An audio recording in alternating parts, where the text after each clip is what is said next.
Selamat pagi anak ibu kelas 12 perkantoran.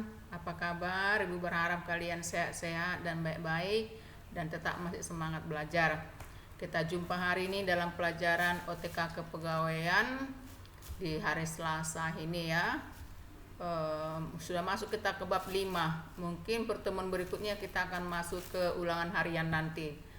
Ulangan harian dan pengayaan. Kita udah sampai ke bab 5, sudah banyak yang kita pelajari. Nanti kita akan kembali ke awal lagi untuk mengingatkan kembali atau mendalami pelajaran kita. Baik, di bab 5 itu judulnya adalah pemberhentian pegawai. Jadi Ibu berharap kalian fotokopi buku yang ini ya. Kalau hanya materi dari Ibu hanya sedikit saja. Kongsi pun kalian boleh, pinjam-pinjaman, tapi yang jelas harus ada punya kalian. Oke, kita masuk ke materinya. Nah, istilah pemberhentian, tadi kan pemberhentian, sering kita dengar kata pemberhentian ini. Kata pemberhentian sebenarnya kalau dari segi sepihak ini tidak enak ya. Siapapun tak suka diberhentikan kalau kita masih kepingin kan gitu. Tapi ada nanti kenapa harus seseorang itu diberhentikan kan begitu. Jadi istilah pemberhentian itu adalah separation atau pemisahan atau pemutusan hubungan pemutusan hubungan kerja, sering disebut dengan PHK ya, sering disebut dengan pemutusan hubungan kerja. Jadi nanti ada sebab-sebab kenapa harus diberhentikan, kenapa harus putus kerja, manis atau pahit. Nah, itulah kisah nyata, makanya kalian harus belajar, harus cerdas, karena setiap orang cerdas itu tentu akan diperhitungkan di dalam suatu instansi perusahaan atau apapun itu. Nah, di sini ada kita kutip arti daripada pemberhentian menurut Hasibuan ini. Beliau katakan bahwa pemberhentian itu adalah putusan hubungan kerja seorang pegawai dengan organisasi perusahaan karena sebab-sebab tertentu yang telah diatur oleh anggaran dasar dan anggaran rumah tangga perusahaan, pegawai atau peraturan perundang-undangan yang berlaku. Ini menurut si Hasibuan ya. Kemudian ada Ibu kutip lagi dari Undang-Undang Nomor 13 Tahun 2003. Di sana dikatakan bahwa pemutusan hubungan kerja adalah pengakhiran hubungan kerja karena suatu hal tertentu yang mengakibatkan berakhirnya hak dan kewajiban antara pegawai dan pengusaha ya, berakhirnya hubungan kerja karena sesuatu hal.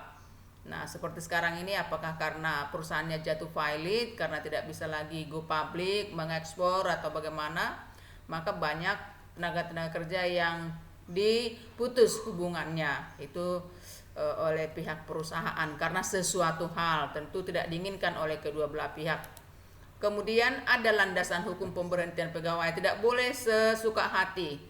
Baik pengusaha atau perusahaan maupun kita tidak boleh sesuka hati kita melakukan pengunduran diri setiap saat, tidak boleh. Barangkali karena dapat pekerjaan baru, maka sebelum berakhirnya perjanjian dia mengundurkan diri. Itu pun tidak boleh ya, kedua belah pihak. Baik dari sisi yang menyediakan jasa maupun kita yang memberikan jasa kita, tidak boleh sesuka hati. Maka dikeluarkanlah landasan hukum untuk mengatur bagaimana pemberhentian pegawai baik di instansi pemerintah maupun nanti di industri perusahaan, dunia usaha, dunia industri ya. Ini dia landasan hukumnya ini untuk perusahaan yang diatur di dalam Undang-Undang Nomor 13 Tahun 2003 yang disebut dengan Undang-Undang Naker, Undang-Undang Ketenagakerjaan. Di bab 12 pasal 150 dikatakan pemutusan hubungan kerja yang terjadi di badan usaha yang berbadan hukum atau tidak, milik perseorangan, persekutuan atau milik badan usaha, baik milik swasta maupun negara, serta usaha-usaha sosial dan usaha-usaha lain yang mempunyai pengurus dan mempekerjakan orang lain dengan membayar upah atau imbalan dalam bentuk lain. Ini dia yang disebut dengan pemutusan hubungan kerja atau pemberhentian menurut Undang-Undang Nomor 13 Tahun 2003 ya, jelas di sana. Kemudian di pasal 151 diamanatkan, dipesankan agar pengusaha dan pekerja serta pemerintah harus mengupayakan agar pemberhentian pegawai tidak terjadi. Ini diamanatkan ya, diusahakan jangan sampai terjadi pemutusan hubungan kerja. Kalau masih bisa diupayakan untuk melanjut ya, ada ini ya, tidak boleh sesuka hati. Maka kalian nanti sebagai tenaga kerja, kalau misalnya sewenang-wenang perusahaan itu atau tempat kalian bekerja itu melakukan PHK, ini ada. Terus ingat Undang-Undang Naker yaitu nomor 13 tahun 2003 di bab 12 pasal 151. Nah, nanti ada ditegaskan lagi di 152 bagaimana seharusnya ya. Itu dia landasan hukumnya.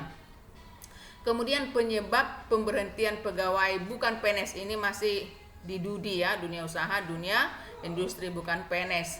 Jadi sebab-sebab seseorang karyawan atau pegawai itu diberhentikan adalah keinginan perusahaan, kemudian keinginan pegawai meninggal dunia, ini sebabnya. Kemudian termination, yaitu kontrak kerja berakhir sesuai dengan perjanjian.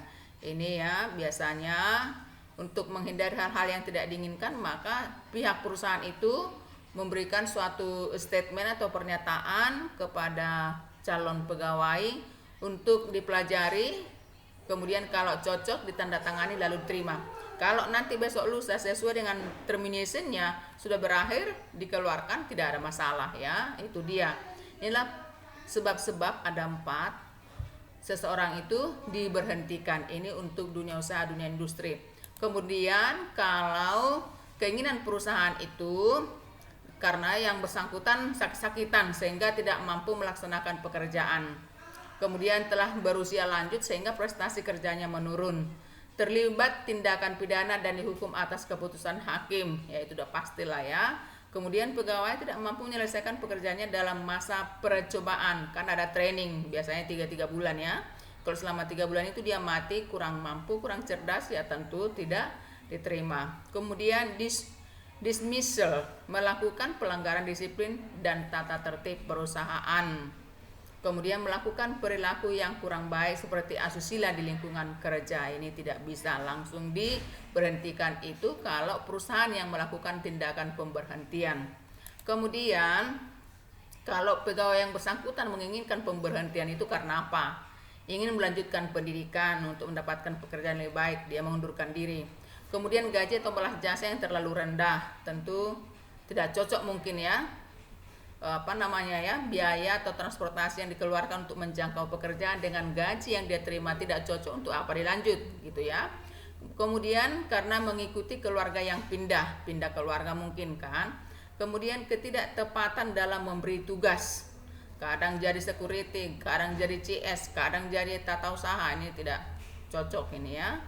Kemudian suasana dan lingkungan kerja tidak kondusif, artinya kalau kita ke sana tidak nyaman ya, tidak nyaman hati dan pikiran kita karena sesuatu hal. Kemudian memperoleh perlakuan dari pimpinan dengan kurang adil dan tidak manusiawi, nah, itu pun bisa menjadi penyebab. Maka jika Anda nanti suatu saat menjadi pimpinan, jalinlah hubungan yang baik dengan staf, dengan karyawan ya. Jangan sampai karena ulah kita maka karyawan kita tidak betah bekerja sama dengan kita. Kemudian nanti pertanyaan untuk kalian kerjakan memang bukan dari materi yang sedang berlangsung ya, ini materi ke belakang, itu pun tetap kalian harus kuasai. Ini pertanyaannya, ini nomor 1 ya. Yang termasuk ke dalam tunjangan tetap adalah ini, gampang ini, di pelajaran di semester 4 pun ada ini, kemudian dilanjut di semester 5 ini. Dan ini yang termasuk ke dalam tunjangan tidak tetap adalah kalau kamu nanti menjadi seorang karyawan, pegawai atau ASN, ada tunjangan-tunjangan yang kamu terima setiap bulannya, itu udah pasti. Dan ada tidak tetap, mungkin karena kamu punya jabatan atau ada prestasi dan segala macam. Ini pertanyaannya kamu kerjakan. Seperti saya katakan, kalau pertanyaan itu wajib dikirim pada hari itu juga, karena ini bukan tugas. Pertanyaan harus selesai hari itu juga tanpa harus kembali ke besoknya. Sampai jam 11 malam saya tunggu ya nak. Inilah yang boleh saya sampaikan hari ini. Tetap semangat belajar, jaga kesehatan, Tuhan memberkati. Terima kasih, salam literasi.